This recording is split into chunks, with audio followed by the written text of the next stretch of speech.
Hello, and welcome to Picture This, a podcast from the photo archives of the Albuquerque Museum. My name is Jill Hartke, and I'm the digital archivist here at the museum. Today we are flying into aviation history and learning about one particular pilot who became notorious around the country. In the photo archives of the Albuquerque Museum is a slightly blurry photograph showing two men and one woman standing in front of an upside-down aircraft. The woman is Laura Ingalls, an American aviation pioneer from the 1930s. Here's the story behind the photograph. Charles Lindbergh's successful transatlantic flight in 1927 boosted the public's interest in aviation, and Americans began enthusiastically taking flying lessons. In September of 1928, Albuquerque's new airport, run by Aircraft Holdings Incorporated, began offering flying instruction and a flying club on site. Slowly, Albuquerque began to build its reputation as a stopping point for refueling during popular air races or as a sensible landing spot for pilots making transcontinental flights. Women were barred from competing in many of the most prestigious aviation races in the earliest years of flight, but they didn't sit quietly and watch from the ground.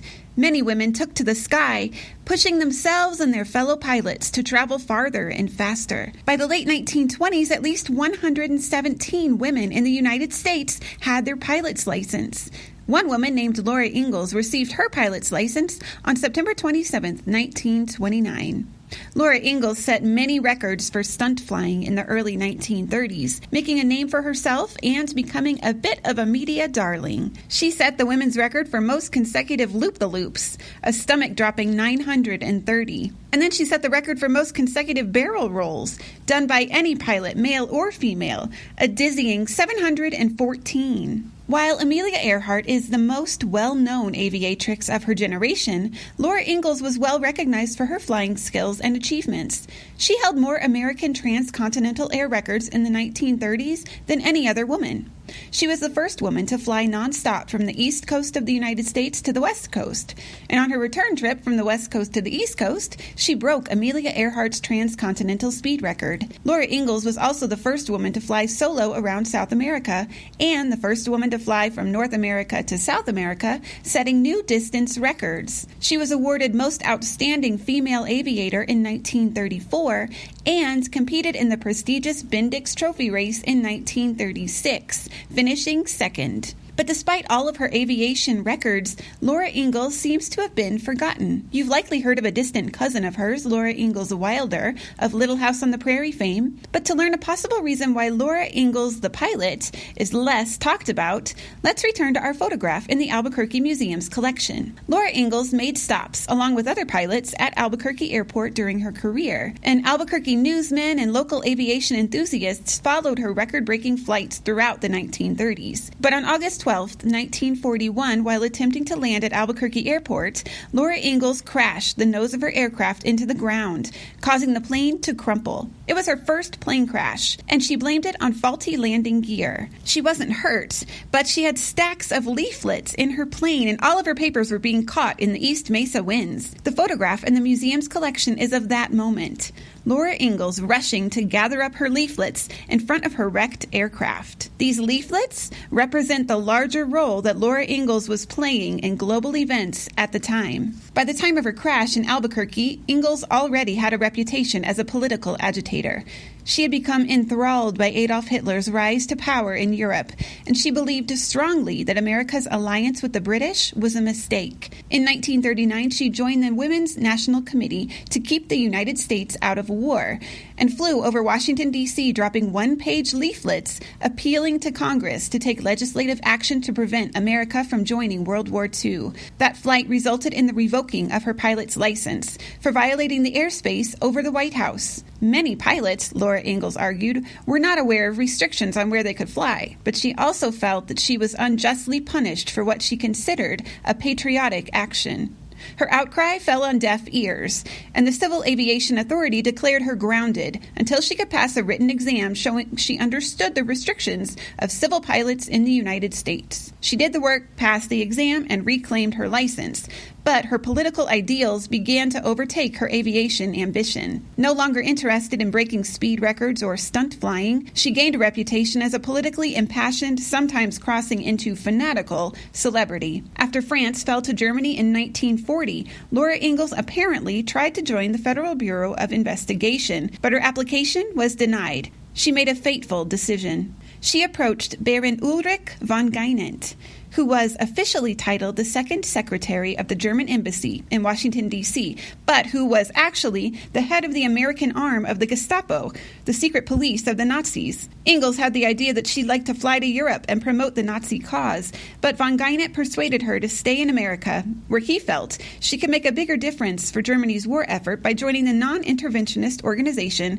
the America First Committee, and going on speaking tours. She dove headfirst into the opportunity with significant financial backing from Baron von Geinent, and she became a public speaker, decrying America's government and its policies. She made promotional leaflets for her speeches in which she quoted Hitler's writings and praised the German cause. And so it was these propaganda leaflets she carried in her airplane when she crashed on August 12, 1941 in Albuquerque. And it was these that she was so intent on recapturing as they blew across the East Mesa in the Albuquerque Museum's blurry photograph. An Albuquerque Journal reporter was on hand and noted that her airplane's tail itself was emblazoned with the words "No AEF," meaning No American Expeditionary Forces, the formation of the U.S. Army in Europe during World War II. Ingalls was actually on her way to Washington, D.C., and took full advantage of this unexpected press coverage to express her bitterness about America's alliance with Britain, stating, "We are asked to do without gasoline so that the British can ride around on their 3-day bank holiday." Laura Ingalls' agreement with the Nazis was not itself illegal because America was not yet at war with Germany. Foreign agents worked in the United States, and they could technically continue to work as long as they abided by an American law passed in 1938, which required them to register as foreign agents with the U.S. government. Laura Ingalls neglected to register as a German agent. After the attack on Pearl Harbor, the United States officially declared war on Japan on December 8, 1941, a move that prompted Germany to declare war on the United States on December 11th, 80 years ago this month. The America First Committee completely disbanded when Germany declared war on the United States, and Laura Ingalls rushed to Washington, D.C. to receive a list of contacts from Baron von Geinent. She was arrested the following week. A sensational trial followed in which her exploits as a Nazi agent embarrassed not only her friends and family, but also the former leaders of the America First Committee, who swore they had no idea the Germans were using the organization as a megaphone for their propaganda, or that Ingalls' speech-making, her leaflet-dropping flights, and membership in the organization was at the behest of the Nazis. Ingalls' failed attempt to join the FBI also came back to haunt her. It placed her squarely on the radar of the FBI, and when they had suspicions about members of the America First Committee acting as spies, they began surveillance of Laura Ingalls.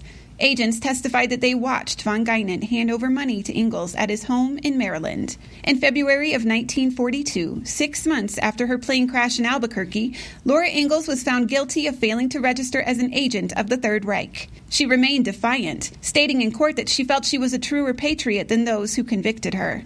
When she was paroled from federal prison in October of 1943, she began a series of attempts to gain a presidential pardon, but despite the connection she had in her history as a media and aviation darling, she could not overcome the damage to her reputation and respectability. Her pleas were routinely rejected on account of her being of, quote, special value to the Nazi propaganda machine. She never took up flying again, and most of her former aviation circle cut ties with her. When she died in California in 1967 at the age of 73, her obituary mentioned nothing of her life after 1935. But this one blurry photograph from the summer of 1941 survives at the Albuquerque Museum, and it allows us to fill in a bit more of the story of Laura Ingalls. Thank you for joining us for Picture This with the Albuquerque Museum. Please join us next time for the story behind another photograph in the museum's collection.